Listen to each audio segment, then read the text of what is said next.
नमस्कार जी। कहानियाँ यादों की में आपका स्वागत है।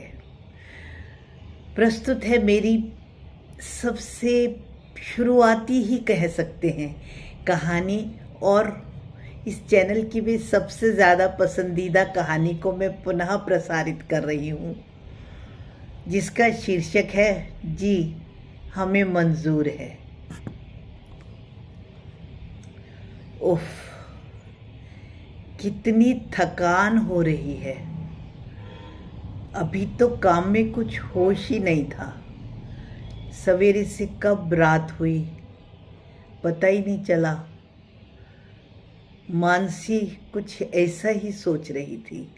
वैसे तो रोज ही काम कुछ कम नहीं होता, पर आज तो जिठानी के बेटे दीपू के जन्मदिन के कारण घर में कितने पकवान बने थे।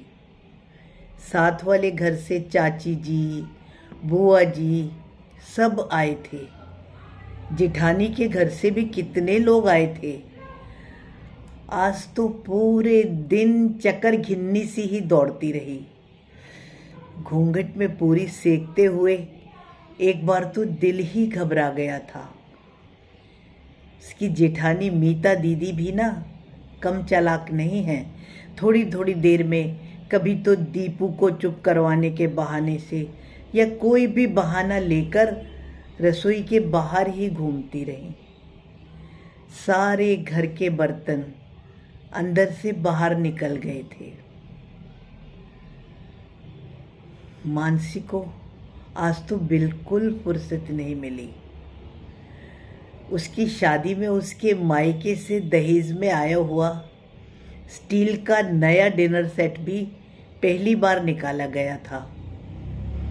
काम खत्म होने के बाद चौक में फैले हुए सारे बर्तनों को मानसी ने अकेले ही धोकर और सुखाकर रख दिए थे।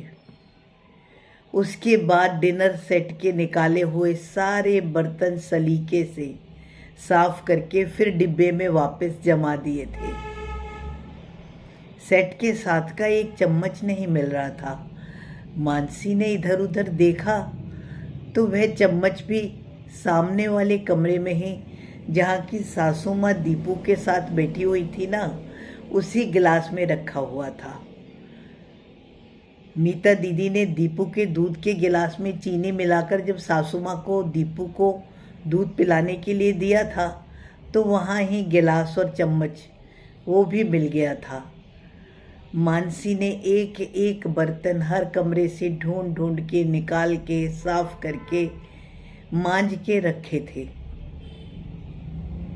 सासू माँ दीपू को दूध पिलाकर सुला रही थी,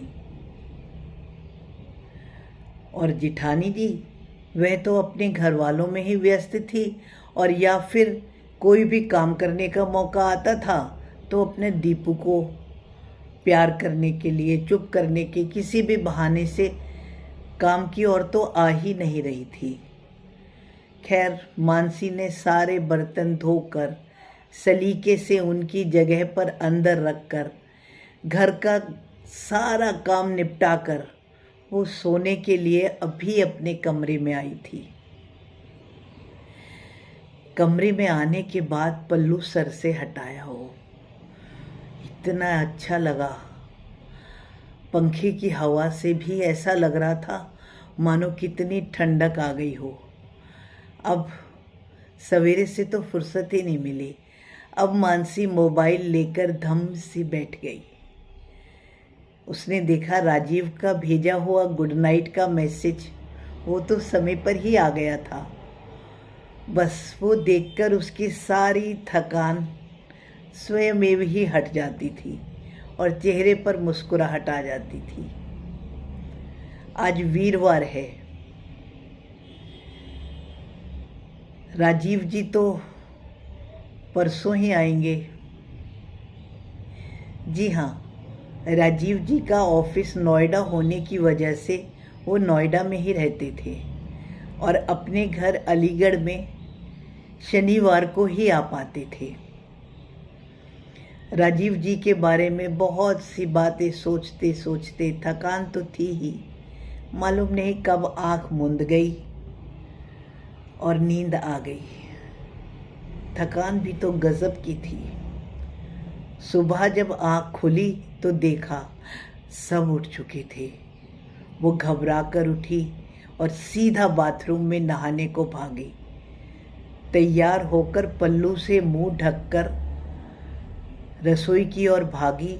सासू माँ के पैर छूकर गैस पर रखी चाय छानने ही बैठी थी कि पीछे से उसकी जेठानी मीता दीदी के बुदबुदाने की आवाज़ आई।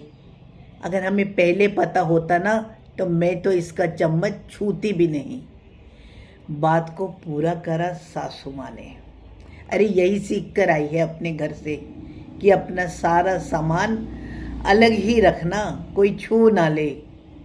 भाई छोटी सी ननदिया पिंकी भी क्यों पीछे रहती। वो भी सामने आकर बोली, अम्मा तुमने ही कहा था अंदर से बर्तन निकालने को, ना तो हम तो किसी की चीज छुए भी नहीं। अचानक हुए हमले से मानसी काफी घबरा गई थी। ये तो उसे समझ में आ गया था कि कल जो बर्तन उसने आदतन बहुत संभाल कर रखे हैं, ये नतीजा तो उसी का ही है, पर गलती कहाँ हुई है ये वो समझ नहीं पा रही थी।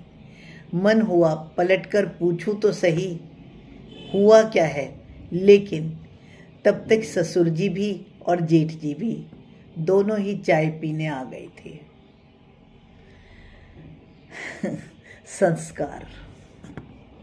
जी हाँ, घर के आदमियों के सामने बहुओं को बोलने की इजाजत नहीं थी। ये संस्कार कहते हैं। शब्द कंठ में ही अटक कर रह गए।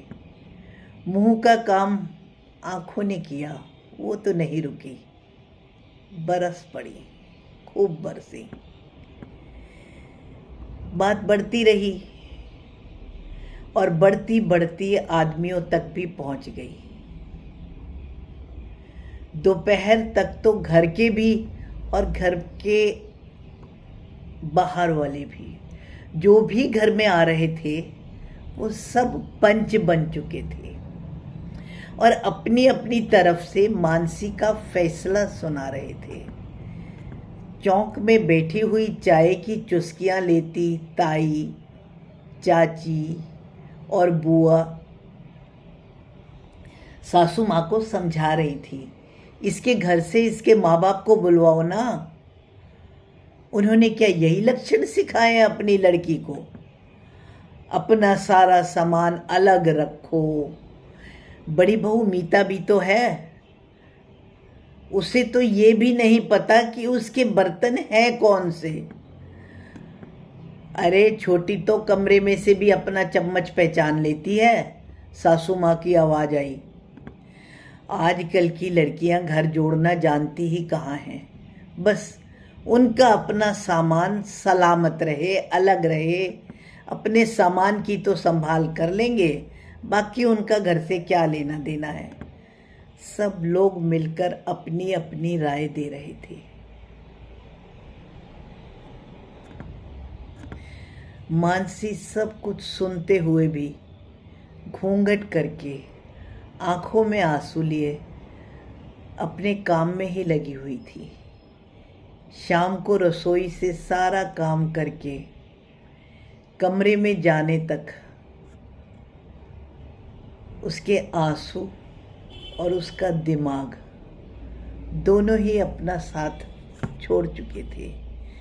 मीता दीदी तो आज अपने आप को अच्छा साबित करने का एक भी मौका नहीं छोड़ने जा रही थी। आज तो पूछ पूछ कर बुआ जी आपके लिए क्या लाऊं सबके काम कर रही थी।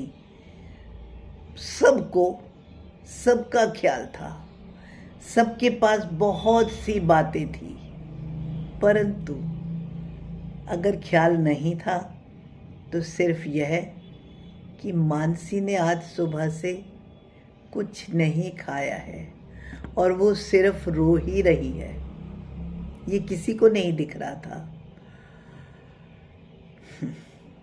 और घर के पंचों ने भी फैसला सुना दिया था। कल जब राजीव आएगा तो उसके आने के बाद मानसी के घर फोन करके उसके माता पिता को बुलवाया जाएगा। यह क्या तरीका है? वो रात मानसी अपने कमरे में गई।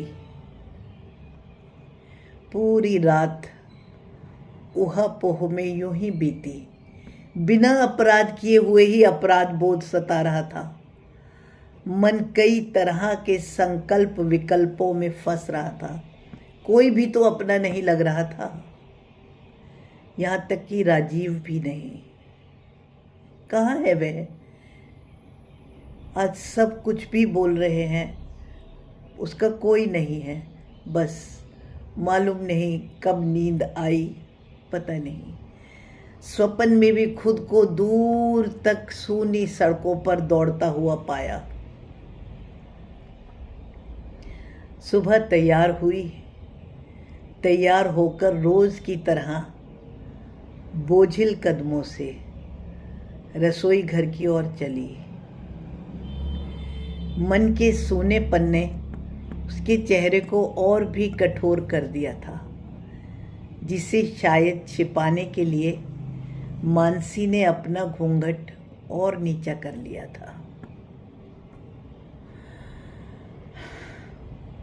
माँ राम राम। तभी मानसी की तंद्रा टूटी। अरे ये तो राजीव की आवाज़ थी।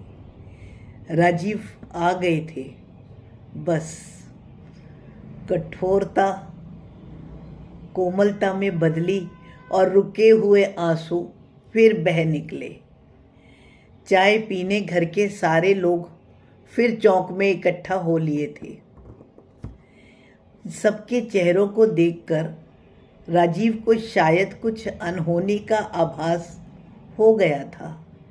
इसलिए तो राजीव ने माँ की ओर देखते हुए पूछा, क्या हुआ माँ, सब ठीक तो है?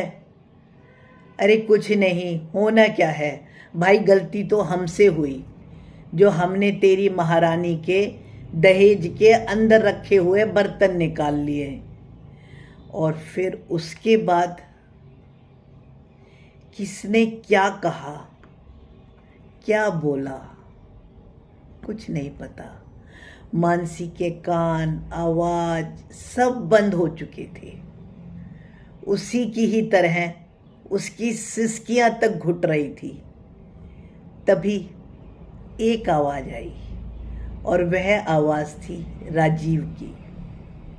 अरे नहीं माँ, घर वालों को क्या बुलाना, इसके घर वालों को अब हम क्यों बुलाएंगे?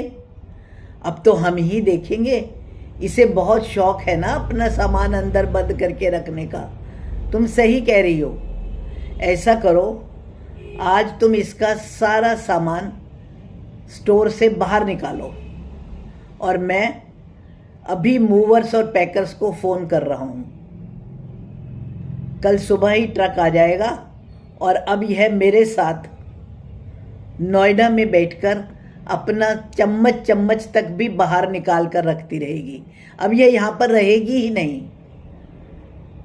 अब इसका सारा सामान इसे निकालने का शौक है ना, अब इसका सारा सामान ही निकल जाएगा।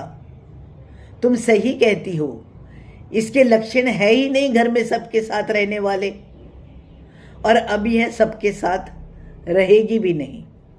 जब अकेली रहेगी ना तभी इसे कुछ समझ आएगी। जी हाँ, सरपंच अपना फैसला सुना चुका था और मानसी की आंखों से बहती हुई अश्रुधारा हिचकियों में बदल गई थी। पर शायद अब आंसू बहने का कारण भी बदल चुका था।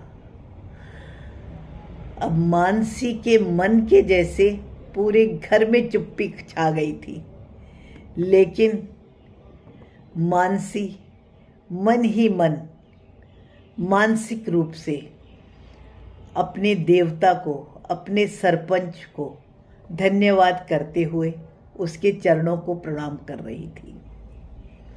धन्यवाद जी। जी हाँ, उसके बाद मानसी भी नोएडा चली गई थी। छोटी छोटी सी बातें कब बड़ी हो जाती हैं पता भी नहीं चलता ना। आपके मन में मेरी कहानी सुनकर कोई भी विचार आए तो कमेंट द्वारा सूचित करें। धन्यवाद जी।